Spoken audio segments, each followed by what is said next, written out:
إن الحمد لله نحمده ونستعينه ونستغفره ونعوذ بالله من شرور أنفسنا ومن سيئات أعمالنا. من يهده الله فلا مضل له ومن يضلل فلا هادي له، ونشهد أن لا إله إلا الله وحده لا شريك له، ونشهد أن محمدا عبده ورسوله. أما بعد، السلام عليكم ورحمة الله تعالى وبركاته. برادران عزیز، نمازگزاران محترم، مهمانان خانه پروردگار جل و علا، بیش از همه خداوند جل و علا را حمد، سپاس، شکر و ستایش به حد میگوییم. خداوند جل و علا را شکر میگوییم که ما و شما را به این ماه مبارک، ماه رحمت، ماه مغفرت و ماه نجات یافتن از آتش جهنم، همه ما و شما را رسانید. و از خداوند جل و علا طلب توفیق می‌نماییم که به همه ما و شما توفیق نصیب کند تا این 10-11 روزی که دیگر مانده است و آخر این ماه خداوند جل و علا کند که به همه ما و شما توفیق نصیب کند تا سربلندانه و عزتمندانه و با اخلاص و تقوا این 10-11 روز دیگر رو سپری کنیم، عبادت کنیم. و در عموم از همه بالاتر مقصد همه ما و شما برادران عزیزم آمدن در سردی ها و در گرمی ها تنها یک چیز است. مقصد از آمدن ما رازگی پروردگار جل و علا است، خوشنودی خداوند جل و علا است. خداوند به همه ما و شما نصیب گرداند، به آیندگان ما و شما نصیب گرداند. برادران عزیزم، چنانه که میدونید فردا دهی اخیری ماه مبارک رمضان، دهی که عتق من النیران، خداوند جل و علا به سبب این 10 روز اخیر بندگانش را از آتش جهنم میرهاند. فردا روزی هست که معتکفین، آنان که اعتکاف می نشینند، تا پیش از شام باید در جایهای خود باشند، در مسجد باشند. درباره اعتکاف صحبت میکنیم. پیامبر خدا صلی الله علیه و سلم، این یکی از سنت های اعتکاف نشستن در مسجد، یکی از سنت های زیبای پیامبرمان محمد مصطفی صلی الله علیه و سلم است. برادران عزیزم، وقتی پیامبرمان از مکه به مدینه هجرت کردند، هر سال در ماه مبارک رمضان دهی اخیر چیکار میکردند؟ در مسجد اعتکاف می نشستند. و سالی که وفات کردند، همون سال 20 روز اخیر ماه مبارک رمضان در مسجد اعتکاف نشستند. حدیث ابو هریره رضی الله عنه، پیامبر خدا صلی الله علیه و سلم هر سال در ماه مبارک رمضان 10 روز اخیر را اعتکاف می نشست، اما سال وفاتشون 20 روز اعتکاف نشستند که این حدیث در صحیح بخاری تحت رقم 2040 این حدیث است. پس برای آنانی که اعتکاف میشینند چی وعده پروردگار است؟ با آنها چی اجری داده می شود؟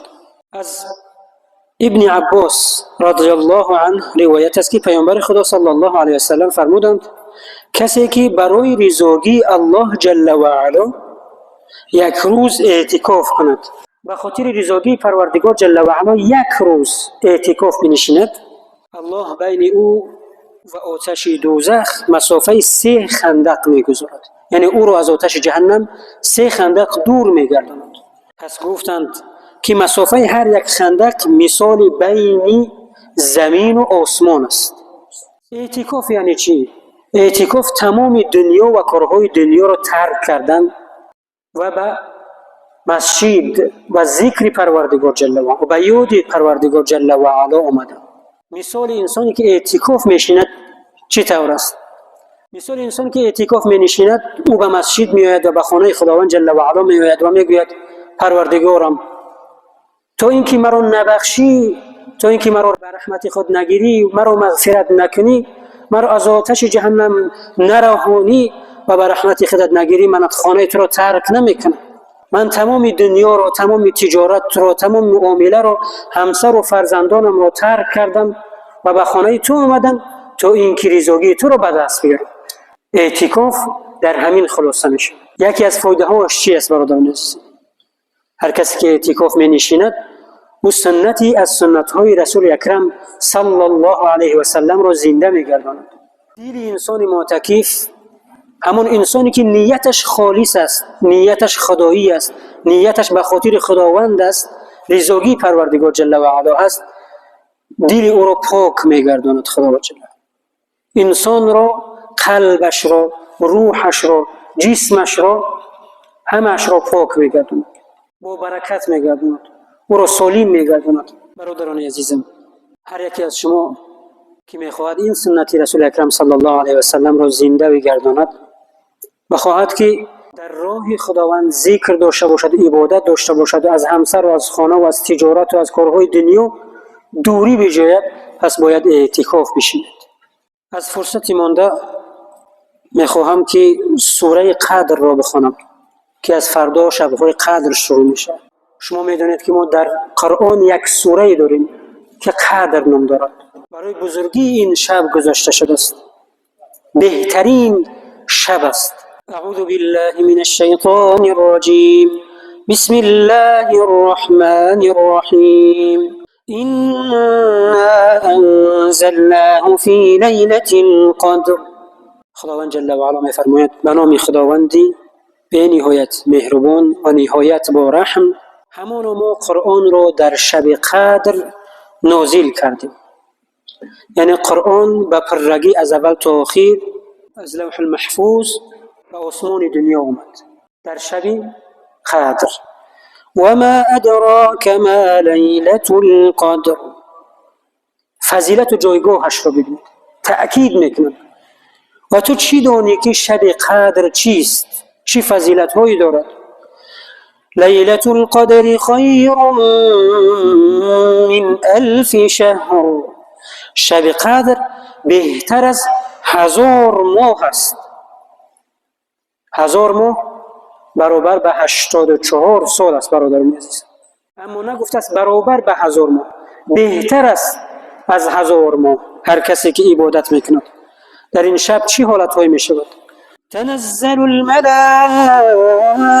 والروح فيها بإذن ربهم من كل امر. فرشتگان، ملائکه ها و روح یعنی جبرائیل در این شب به فرمان پروردگارشون برای انجام هر کاری نازل میشند. سلام هی حتی مطلع الفجر.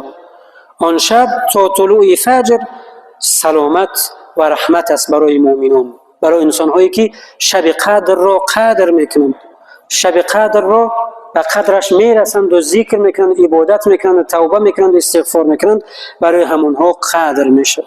از خداوند جل و علا طلب توفیق مینمایم که به همه ما و شما این شب قدر نصیب گردد، شبهای قدرهای زیادی به ما و شما نصیب گردد. خداوند جل و علا به ما و شما عمری دراز مبارک و برکت نصیب کند که رمضان‌های زیادی رو ببینیم، عبادت‌ها کنیم و شب‌های قدرهای زیادی رو قدردانی کنیم و زنده‌داری کنیم.